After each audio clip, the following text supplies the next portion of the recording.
আসসালামু আলাইকুম, কেমন আছেন সবাই? আশা করছি সবাই ভালো আছেন। আলহামদুলিল্লাহ আমরা ভালো আছি। দেখেন কি পরিমাণ কুয়াশা পড়েছে। কুয়াশা ভেজা সুন্দর একটা সকালে সবাইকে অনেক অনেক অভিনন্দন। তো আফিফ স্কুলে যাচ্ছে, আফিফ খেলো, তারপরে এখন আমি চা নিয়ে একটু বসবো, মজা করে এক কাপ চা খাবো আর সুন্দর সকালটাকে উপভোগ করব। সকাল বরাবরই আমার অনেক ভালো লাগে, কিন্তু এখন সেই গরমে দেখা যেত ঘুমিয়ে পড়তাম, কিন্তু এখন যেহেতু শীত পড়েছে এখন দেখা যাবে সকালটা আমি খুব উপভোগ করব। আমি দেখা যাবে বসার রুমেই বসবো, এক কাপ চা নিব, বসে চা খাবো আর কি করব, আর যা মন চায় তাই করবো। যাই হোক, বেশিরভাগ টাইমে দেখা যায় এই টাইমটা আমি মোবাইল হাতে নিয়ে শীতের সময় সকালবেলা কিছু না কিছু করি। কখনো ভিডিও রেডি করি, কখনো দেখা যায় কারো মুভি দেখি বা কিছু দেখি বা কারোর সাথে কথা বলি যারা এই টাইমে সজাগ থাকে তাদের। যাই হোক, এখন বাজে হচ্ছে প্রায় 11টা। আমি একটু রান্না করতে নিয়েছি চিকেন বিরিয়ানি। আজ একটা বিশেষ দিন, আজ হচ্ছে আফিফের বার্থডে। তো আফিফের বার্থডে আসলেই আফিফ একটু ইমোশনাল হয়ে যায়। যেমন তাকে টাইম মতো বার্থডে উইশ না করলে সে খুব কষ্ট পায়। গতকালকে রাতে 12টার আগেই সে ঘুমিয়ে পড়েছিল। রাতের বেলা তাকে যে উইশ করিনি, সে খুব মন খারাপ করেছে, আজকালকার বাচ্চা তো সেই জন্য। তো সকালবেলা ঘুম থেকে উঠে ওকে নাস্তা দিলাম, এরপর আমার মনে ছিল না মনে থাকার কারণে আমি নাস্তা দিয়ে রুমে চলে গিয়েছি ওর জন্য টাকা নিয়ে আসতে, কারণ সকালবেলা ওকে টাকা দিয়ে দিতে হয়, যাওয়া রিক্সা ভাড়া, আসা রিক্সা ভাড়া প্লাস টিফিনের। তো টাকা আনতে গেলাম, হঠাৎ আমার মনে পড়ল, আল্লাহ আমি তো কালকে রাতে উইশ করি নাই, ওর তো বার্থডে। এই দৌড়ে এলাম, এসে বললাম যে আফিফ মানে হ্যাপি বার্থডে উইশ করলাম। সে কেঁদে দিছে, বলে যে কেন কাঁদো বাবা, কালকে তো তুমি ঘুমিয়ে পড়েছিলে সেই জন্য উইশ করতে পারিনি। তো সে কাঁদে আর বলে আমার মনটা খুব খারাপ, মানে উইশ করতে পারিনি আমরা। সে চাচ্ছিল রাত্র 12টায় তাকে উইশ করা হবে, সে খুব আনন্দ পাবে। তখন আমি বললাম তোমাদের বার্থডেতে কত সুন্দর করে আগের দিন উইশ করে, আমাদের সময় এটা ছিল না, আমাদের এভাবে করে উইশ এভাবে করতো না। হয়তো তারা লজ্জা পেত বা বলতে চাইতো না। তারা যেটা করতো সেটা হচ্ছে আমার যেমন আমার বার্থডেটা একটু করা হতো। সত্যি কথা বলতে আমার মা করতো আমার বার্থডেটা ছোটোখাটোভাবে আমরা তো দেখা যেত একটু ওই রান্নাবান্না হতো, হ্যাঁ, মাঝে মাঝে কেক এনে কেক কাটা হতো, একটু চটপটি রান্না করা হতো, বিকেলে দুপুরে ভালো রান্না করা হতো, এইরকম বার্থডেটা ছিল। আর সাগরের বর্ন হওয়ার পর দেখা গিয়েছে সাগরের বার্থডেটা আবার করতো। তো এইরকম করেই আমাদের বার্থডেগুলো করা হতো। ছোটো সময় তো সবারই বার্থডে করা হয়, তাই না? বড় হলে পর আস্তে আস্তে এটা কমে যায়। না, এখন অনেকে এসে বলবেন বার্থডে হারাম, বার্থডে, আমরা সবাই বুঝি যে বার্থডেটা করা হারাম। ইসলামে একদমই নিষেধ করে বার্থডে করতে।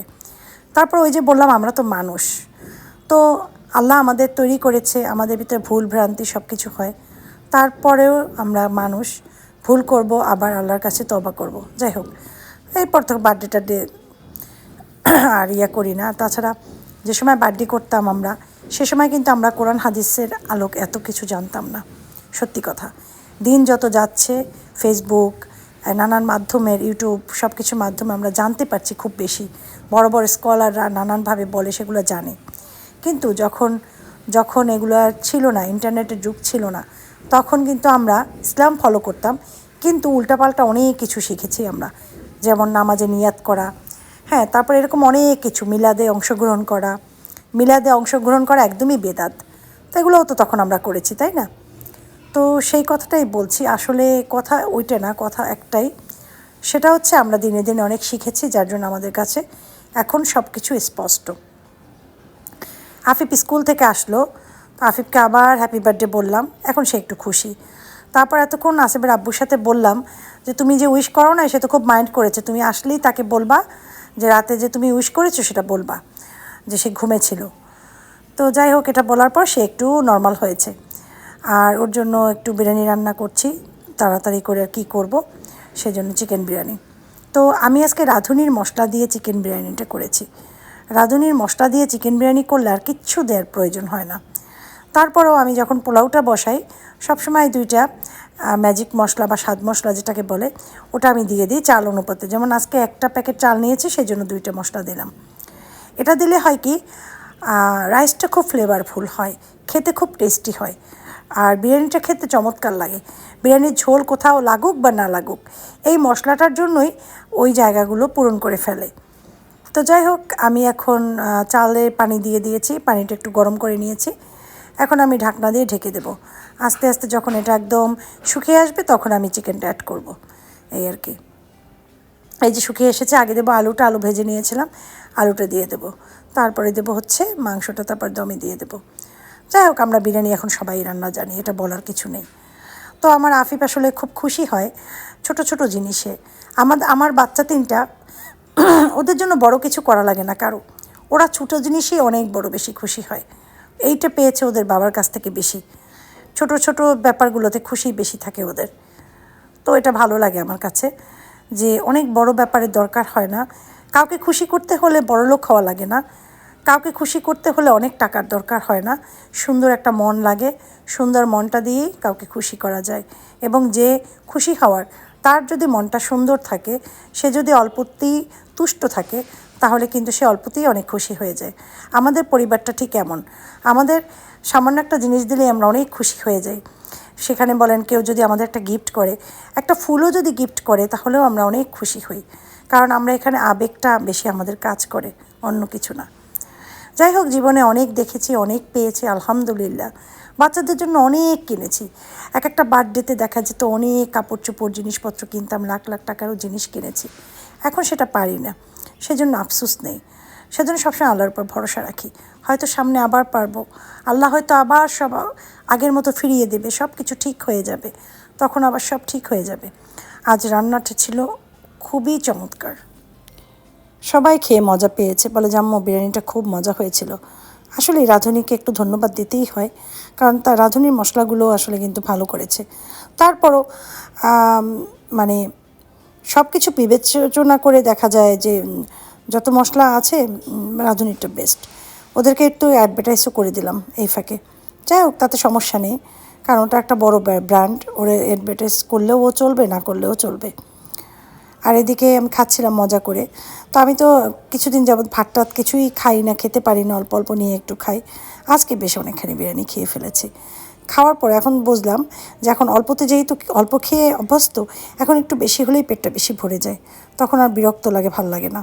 সেই জন্যই আমি একদম খাওয়াটা কমিয়ে দিয়েছি নিজের থেকেই। এখন বেশি খেতে পারি না, অল্প খেলেই ভালো লাগে। আর বড় বড় খাবার দেখলে খেতে ইচ্ছে হয় না, ছোট ছোট অ্যামাউন্টের খাবার দেখলে ভালো লাগে। যাই হোক, এরপরে কিন্তু ঠিক বিকেলবেলা আমি বাসা থেকে বের হয়েছি। আসাবের আব্বু আছে বাসায়, তারও যাওয়ার কথা ছিল আমার সাথে, সে অন্য কাজে যাবে একটু পরে। আমি যাব কোথায়? আমি যাব হচ্ছে এখন একটু আড়ংয়ে। আড়ংটা দিয়েছে, সেদিনকে গিয়েছিলাম বান্ধবীর সাথে, কিছু জিনিস দেখে এসেছিলাম। ভাবছি একটু যাই, দু একটা জিনিস কেনার দরকার, যদি পাই তাহলে কিনে ফেলবো। তো চলেন যাই, দেখি কি আমি কিনতে যাচ্ছি, দেখাই সবাইকে। আমার বাসার থেকে দুই পা দূরে কিন্তু আড়ংটা, একদম ধরতে গেলে, মানে হেঁটে গেলে অল্প একটু সময় লাগে। এখন তো রিক্সা ভাড়া আর পরিমাণ একটা আছে যে 20 টাকার নিচে কোনো রিক্সা যায় না, সেই জন্য 20 টাকা। আর যদি জায়গা অনুপাতে আমি ভাড়া বলতে যাই আপনাদের, তাহলে যেতে লাগবে মাত্র 10 টাকা, 10 টাকা ভাড়া, এরকম। মানে কথার কথা বললাম, এটা এত এত কাছে। ঠিক অক্সফোর্ড মিশন যে স্কুলটার অপোজিটেই হচ্ছে আড়ং। আর অক্সফোর্ড মিশনের ওই সাইডে থাকি আমি, মানে আমাদের বাসা। যাই হোক, চলে এসেছি। অক্সফোর্ড মিশন স্কুলটা কিন্তু অনেক সুন্দর। আর অক্সফোর্ড মিশনের এই পেশাটা গলি আছে, এই যে এখানে, এটা ভিতর থেকে শ্রীনাথ চ্যাটার্জি লেন একটা লেন আছে, সেখানে আমার খালামণি, বড় খালামণির বাসা। যাই হোক, এখানে এসেছি, সুন্দর সুন্দর জিনিস দেখছি, ভালো লাগছে, মন চাচ্ছিল কিনে নিয়ে যাই এরকমের। চাইলেই তো আর সব কিছু কেনা সম্ভব না, তো শুধু দেখে দেখে মনটাকে ভরছি। কিনবো ইনশাল্লাহ, সময় আসবে, এক সময় সব কিছুই সুন্দর করে দেখবো, কিনবো, এখন এই মুহূর্তে না। তবে তার ভিতরেও ছোটোখাটো দিয়ে একটা জিনিস পছন্দ মতো আমার কাছে ভালো লাগে, এরকম জিনিস পেলে নিয়ে নেই, তখন আর বিবেচনা করি না, ভালো লাগেছে বাস নিয়ে নেব। কারণ জানি ভালো লাগার জিনিস বেশিক্ষণ থাকে না, হ্যাঁ, অন্য কেউ নিয়ে যায়, সেজন্য ভালো যেটা লাগে সেটা নিয়ে নেওয়াই বেটার। মগ দেখলে সেখানে আমার চোখটা বসেই যাবে, একটা মগ পেয়েছি, সেটা আমি নেব, ওই যে উপরে সাদা মগটা, ওইটা আমার খুবই পছন্দ হয়েছে। যাই হোক, অনেক বিশাল মগ, মনে হয় 2 মগ চা আটাবে ওটাতে। যাই হোক, এখানে এসে যে জিনিসটা কিনলাম সেটা হচ্ছে একটা ল্যাম্প কিনেছি, টেবিল ল্যাম্প। তো এই ল্যাম্পটা কিনেছি ড্রয়িং রুমের জন্য। আর মাটির জিনিসগুলো এত পছন্দ হয়েছে, তো নিব, এখন নেব না এই মুহূর্তে, যেহেতু আমার আরও অনেক কাজ আছে। তো সেই জন্য মাটির জিনিস আমি দেখেছি এবং আড়ঙের দেখলাম ভালো মাটির জিনিস আছে অনেক কিছু। ওরা তো ভিডিও করতে দেয় না আসলে, এটা জাস্ট আমি একটু হালকা হালকা করছিলাম, ওরা খেয়াল করেনি। কিন্তু কেন দেয় না জানি না, কিন্তু আমরা যারা ভ্লগার আমাদের অনেক কিছু দেখাতে ভালো লাগে। আমরা যেটা দেখাই সেটা আমাদের দর্শকদেরও দেখতে ভালো লাগে, কিন্তু এরা কোনো মার্কেটে গেলেই ভিডিও করতে দেয় না। মাঝে মাঝে মনে হয় কি কানের উপরে ঠাস করে থাপ্পড় দিয়ে দিই যে কেন দেশ না, তোদের সমস্যা কি, দেখালে তো ভালো ভিউ, তোমাদের কাছে মানুষ আসবে, কাস্টমার আসবে, এই সেই। আমাদের বরিশালটা কিন্তু অনেক সুন্দর, কিন্তু ওই যে বললাম কত মার্কেট আছে, কত সুন্দর সুন্দর জায়গা, এখন ভিডিও করতে পারি না। যাই হোক, স্টার কাবাবও এসেছে বরিশালে। ঢাকায় খেতাম, এখন বরিশালে খেতে পারবো। তো আমি বাসায় যাচ্ছি, আমাদের বাসা কিন্তু বেশি দূর না। যাওয়ার আগে এখানে এই যে টুরিয়ালস না, এটা হচ্ছে 99-এর দোকান, ওখানে এসেছি। এসে ওখান থেকে 2টা জিনিস কিনেছি, এই যে এইটা আর একটা হুক কিনেছি। এরপর বাসায় এসেছি ঠিক মাগরিবের পর দেখলাম যে মসজিদে নামাজ চলছে, ভাবলাম যে জলদি জলদি বাসায় চলে যাই। তো এসে দেখি যে দরজা খোলাই ছিল, আসিফ ভেতরে, কিন্তু আসিফ কোনো লাইট অন করে নাই। তো আমি বললাম, তুমি অন্ধকারে কী করছো, মানে আসলে ও অন্ধকারেই মানে রুমে ছিল। যাই হোক, আমি বললাম যে জলদি করে লাইট অন করো। এরপর ছেলে জলদি করে লাইটটা অন করলো। তা আমি কি কিনেছি একটু পর দেখাচ্ছি, নামাজের পরে আমি আবার ফিরে আসছি।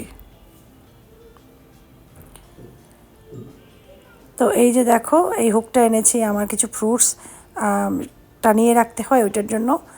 আর এই যে আমার টেবিল ল্যাম্পটা কিন্তু সুন্দর, ভেতরে অনেক তার, মানে অনেক দূরে রেখেও তার যদি মানে এক্সটেনশন করে আনা যায় তো অনেকখানি তার পাবে। এই যে ভালোই করেছে লাইটটা। আর এই লাইটটা অনেকে হয়তো জানতে চাইবেন যে কত টাকা দাম নিয়েছে।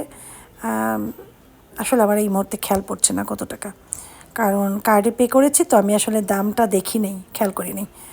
যাই হোক, পরে আমি আমি যেহেতু ভয়েস ওভার দিচ্ছি, এই মুহূর্তে আমি দামটা বলতেও পারছি না, আমি পরে কেউ জানতে চাইলে আমাকে জিজ্ঞাসা করেও আমি বলে দেবো। লাইট সেকশনে এই ধরনের লাইট ভরা থাকে রঙে। আর যে মগটা কিনেছি সেটা দেখাই আমি। এই যে মগটা আমার খুব পছন্দ হয়েছে, যদিও অনেক বড় মগ, চাইলে এটা অন্য কাজে ইউজ করা যাবে, যেমন এটার ভিতরে ফুল লাগানো যাবে, অনেক কিছু করা যাবে, কিন্তু আমি চা খাবো। চায়ের মগ দেখলে আসলে আমার খুব ভালো লাগে। একটা সেন্টেড ক্যান্ডেল নিয়েছি, এটা হচ্ছে দারচিনি, মানে সিনামন ফ্লেভারটা আমার খুব বেশি পছন্দ। এটা আমি ইনশাল্লাহ যখন ইউজ করব তখন তো ভাল লাগবে, ফ্রেশ লাগবে। আর নিয়েছি একটা স্ট্যান্ড, এই স্ট্যান্ডটা দিয়ে এই যে আমার জেড প্লান্ট যেটা, এটা রাখবো। আর এই বড়টা কিনেছি মানি প্ল্যান্ট রাখার জন্য, তবে আনার পর মনে হয়েছে বেশ বড়। আর দেখো, এটা রেখেছি এখানে। এখন এটা অনেকেই জানতে চায় বা যে নিচের এই যে স্ট্যান্ড সেটা কত টাকা নিয়েছে বা কেমন। এটা খুবই ভালো, অনেক মজবুত লাগছিল আমার কাছে। আর এটার প্রাইস সম্ভবত 600 কত টাকা জানি, আমার মনে নেই। তো যাই হোক, এই যে দেখো, আমি এটার উপরে রাখবো বসিয়ে। আর আমার এই জেড প্ল্যান্ট আজকে দেখে এসেছি আড়ঙে 2টা পাতার একটা জেড প্ল্যান্টের দাম ছিল 650 750 টাকা। তো আমি দেখলাম যে আমার এই জেড প্ল্যান্টে এতগুলো পাতা, গাছটা অনেক এক্সপেন্সিভ হবে। আর যখন কিনেছিলাম তখন আমি খুব সস্তায় কিনেছিলাম, 600 টাকা সম্ভবত বা 700 টাকা দিয়ে কিনেছিলাম। এখন তো এটা অনেক পাতা হয়েছে, ভিতর থেকে বের হচ্ছে। এই জিনিসটা আমার খুবই পছন্দ আসলে, জেড প্ল্যান্ট। মাগরিবের তারপরে আসিফকে বললাম যে আসিফ পেঁয়াজু ভাজতেছে, দেখে আসলাম, আসার সময় একটু পেঁয়াজু নিয়ে আসো। অনেক দিন পেঁয়াজু খাওয়া হয় না। আমি কিন্তু দোকানের জিনিস একদম টোটালি খাই না, খুবই কম খাই। কিন্তু যেহেতু আমি আজকে কেন জানি দেখার পরে মনে হচ্ছিল একটু খাই, তেলটাকে একটু করে নিলাম, তারপরে একটু খাচ্ছি, ওদেরও বললাম একটু খাও। এরপরে কিন্তু আমার আবার একটু বাইরে যেতে হবে, আরও টুকটাক কাজ আছে, বাজার করতে হবে একটু, স্বপ্নের যে বাজারটা সেইটা। তো খাওয়া দাওয়ার পর স্বপ্নে চলে যাব। তো আমি চলে যাচ্ছি একটু স্বপ্নে দিয়ে বাজার করব। স্বপ্নে এসে আমি আমার পছন্দের জিনিসগুলো কিনলাম। আশপাকের গতকালকে থেকে জ্বর, সরি, আশফাকের জ্বর, এই জন্য আশফাক ভাত খেতে পারছে না, রুটি খেতে পারছে না, পরোটা খেতে পারছে না। এখন খালি বলে আমাকে স্যুপ করে দাও। লিকুইড স্যুপ দিলে, প্যাকেট স্যুপ দিলে বেশিক্ষণ পেটে থাকে না। এখন আমি এখান থেকে নুডলস নেব কিনা চিন্তা করছি। পরে ভাবলাম একটা পাস্তা নিয়ে যাই, দেখি পাস্তাটা হয়তো খেতে পারি। আর ওটস নেব, ওটসের স্যুপ করে দিলে ওটা খেলে হয় কি পেটে ওটস থাকবে, মানে অনেকক্ষণ খাবারটা থাকবে। সেজন্য ক্যালোসের ওটস খুঁজছিলাম, পেয়েও গেলাম। প্যাকেট নিব, বড়টা নিব না, বড়টা নিলে দেখা যায় অনেক সময় দেখা যায় খাওয়া পুরো না হলে নষ্ট হয়ে যায়। আর চাল, বাসায় চাল মোটামুটি শেষ হয়েছে। যে একটা চাল এনেছিল একদম পচা ছিল, মানে মজা লাগেনি আমার কাছে। এটা হচ্ছে আর একটা চাল নিয়েছে, এটা ভালো হবে আশা করছি। তো আমরা আবার চিকন চাল ছাড়া বা ইয়া ছাড়া খেতে পারি না, মোটা চাল একদমই খেতে পারি না। আমাদের ঘরে দেখা যায় মোটা চাল হলে কেউ ভাত খায় না, আর চিকন চালে ভাতটা খুব ভালো খায়, এবং আমি নিজেও। আমি আমার বাবাকেও ছোটো সময় বলতাম, আমাদের ঘরে খুব ছোট ছোট চাল খায় সব সময়, কিন্তু তারপরও আমি আমার বাবাকে মাঝে মাঝে বলতাম ছোটো সময়, আব্বা আমি না এগুলো খেতে পারি না, আমাকে তুমি একটু কাঠারি ভোগ, তারপরে এই যে নাজির শেলের যে একটা চাল ছিল কি জানি ওইটা, এরকমের এগুলো এগুলো এগুলো খাওয়াবে। তো আমার আব্বা আমার জন্য মাঝে মাঝে এগুলো নিয়ে আসতো। তো ছোটো সময় থেকে আমি মনে হয় একটু বেশি শৌখিন ছিলাম সব ব্যাপারে, যেটা আমার আত্মীয় স্বজন অনেকেই জানে। আমি আমার ভাবটা কীরকম ছিল আমি বলি। তার আগে আমি দেখাচ্ছি, দেখো, দেখতে থাকো আমি কী কী নিয়ে এসেছি। পাস্তা এনেছি, দুধ এনেছি, টুকটাক জিরা শাইল, এই চালটার নাম 5 কেজি পিওরের, সম্ভবত এসিআই পিওরের জিরা শাইল চালটা মজা খেতে। অলরেডি আমি খেয়েছি একদিন না একদিন, যার জন্য আমি জানি। আর ওটস এনেছি, ওই দারচিনি, এই এলাচি এনেছি, এরকম টুকটাক জিনিস এনেছি। রুটি এনেছি, হানি বান এনেছি বাচ্চাদের জন্য, একটু ক্র্যাকার্স যে বিস্কুট সেগুলো এনেছি, চিজ ক্র্যাকার্স, এইসব। তো যাই হোক, সে আরেকদিন বলবো আমার সেই ঘটনা। তো আজকে ছিল আমার এই বাজারগুলো। আর স্বপ্ন থেকে রুটিও এনেছি, পাওয়া রুটি ছাড়া তো বাসায় চলে না, একদমই লাগেই এটা। ওরা স্যান্ডউইচ ট্যান্ডউইচ হাবিজাবি টুকটাক খায় সারাক্ষণ, বাচ্চা মানুষ তো দেখা যায় সারাক্ষণই এটা সেটা খাচ্ছে। আমি তো অবশ্য সব ভিডিও করতে পারি না। অনেকে আশফাককে বলে আশফাক অনেক শুকনা, ওকে খায় না।